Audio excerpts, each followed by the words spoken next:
Hi there, welcome to the Urban Homestead Academy. This morning we woke up to quite a bit of flooding on the homestead.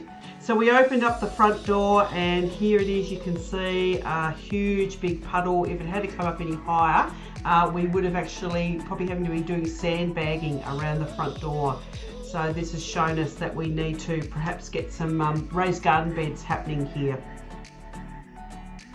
Here we have our summer beds.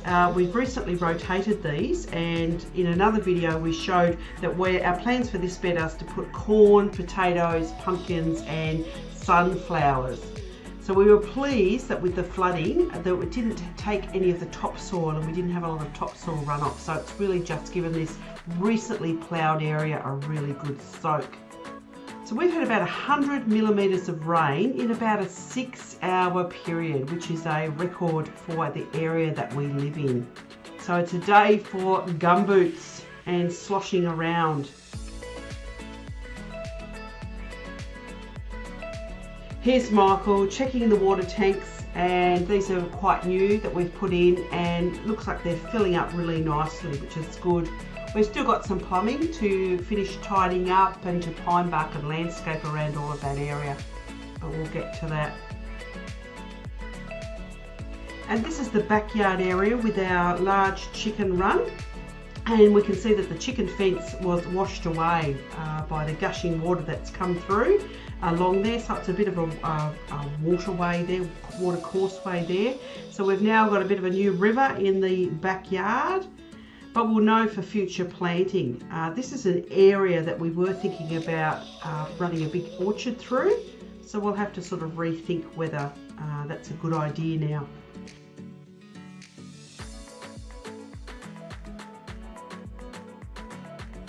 So here's our chickens, our little chickie babes. So they were stranded on like a little island there, but as the water subsided, they flew the coop. They took the opportunity to run free around the backyard, and they were having a wow of a time getting all of the worms that had come up out of the ground there.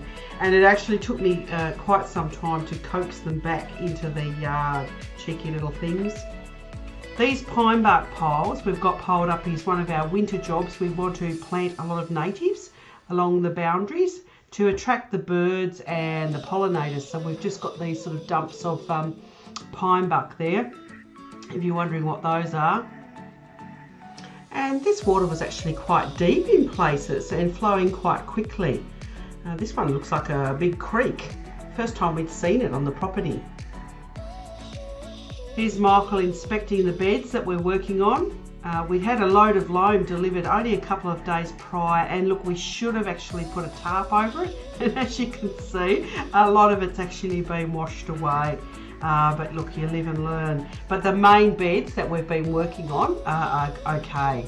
This one here we just have to put some borders around. And yay, our seedlings survived, and this is the advantage of actually having raised beds. So we built these up a little bit, not too high, built them up and boxed them around, and even though we had that 100 mils of rain, they've survived okay. So lots of water there, and you can even see the river, temporary river at the back of the plants there. And we're so pleased we didn't lose this, because honestly that was days and days of work for us to prepare that. And then we jumped in the car and we thought, let's travel across a few other suburbs to see what 100 millimetres of rain does. So we went across 4 different other suburbs, and even though the water was starting to subside while we were travelling around, we could still see just the downpour that we had. So this section here is normally a small creek.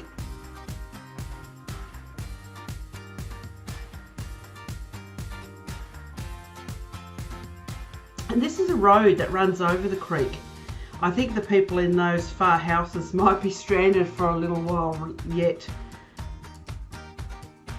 At this point I was walking in the water, trying to get a good shot of this splashing water here, and Michael had to call out to me as I misjudged and I nearly filled my gumboots full of water.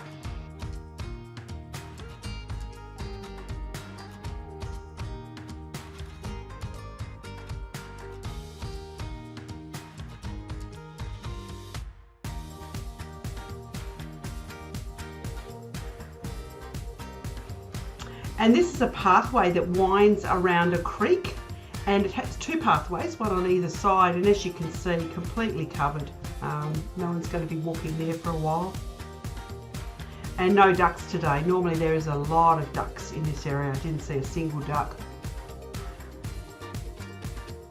And this I found was, this is just a bonus, a great rosehip bush.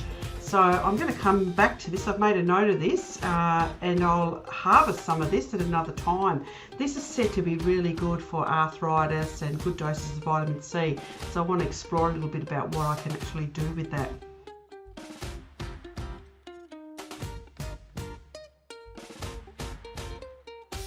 Okay, we're on the road again, off to yet another suburb. Michael, the horticulturalist in him, he just loves looking at farmland and what's happening, and particularly after this lot of rain.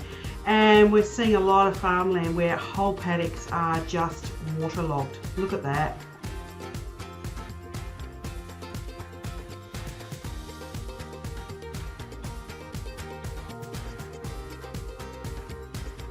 I think it's a very tough gig being a farmer. Trying to battle, drought and floods and the rising cost of, inputs, to produce food and still making a living. So, hats off to farmers. I think they do a wonderful job in very, very difficult circumstances.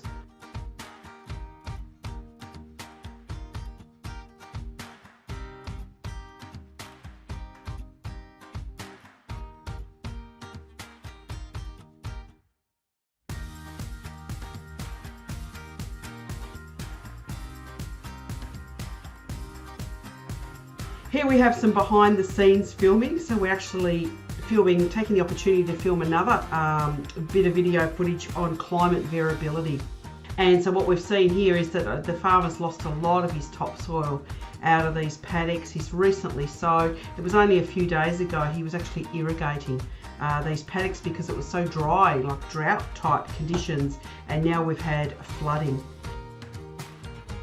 And this is one of the many reasons why we advocate for homegrown food, because you can have a bit of control, with what happens with the weather patterns, particularly when you're growing sort of in raised beds or in areas that, aren't prone to flooding. And it just helps to shore up some food security, some local food security there.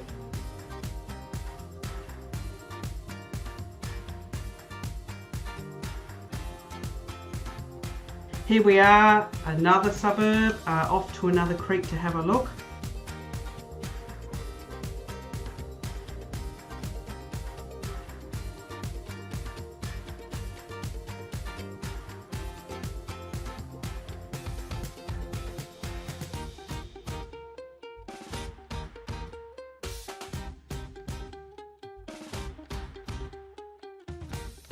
This time I'm trying to get close to the creek and film the water flow, but not too close.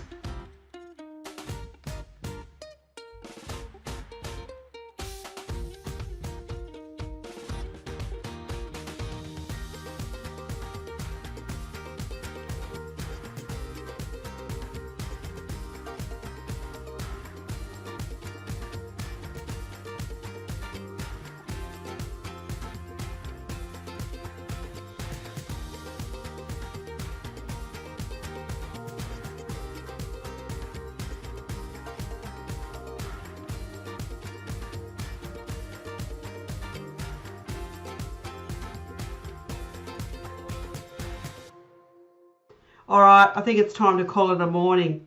I think we'll head back and have a nice hot cup of tea and think about what we're going to do for the rest of the day on our sloshy, wet property.